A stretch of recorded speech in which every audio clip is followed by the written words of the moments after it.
महकमा school education Punjab ने मौसम सरमा की छुट्टियों की तारीख में तब्दीली कर दी। तातीलात 23 दिसंबर से होंगी। महकमा स्कूल एजुकेशन ने मौसम सरमा की छुट्टियों के शेड्यूल में तब्दीली कर दी है। अब छुट्टियां 20 दिसंबर के बजाय 23 दिसंबर से शुरू होंगी और ये 10 जनवरी तक जारी रहेंगी। उसके बाद स्कूल 13 जनवरी से दोबारा खुलेंगे। महकमा स्कूल एजुकेशन पंजाब ने मौसम सरमा की छुट्टियों की तारीख में तब्दीली कर दी। तातीलात 23 दिसंबर से होंगी। महकमा स्कूल एजुकेशन ने मौसम सरमा की छुट्टियों के शेड्यूल में तब्दीली कर दी है।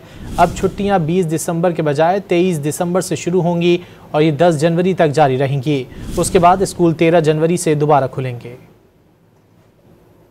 महकमा स्कूल एजुकेशन पंजाब ने मौसम सरमा की छुट्टियों की तारीख में तब्दीली कर दी। तातीलात 23 दिसंबर से होंगी। महकमा स्कूल एजुकेशन ने मौसम सरमा की छुट्टियों के शेड्यूल में तब्दीली कर दी है।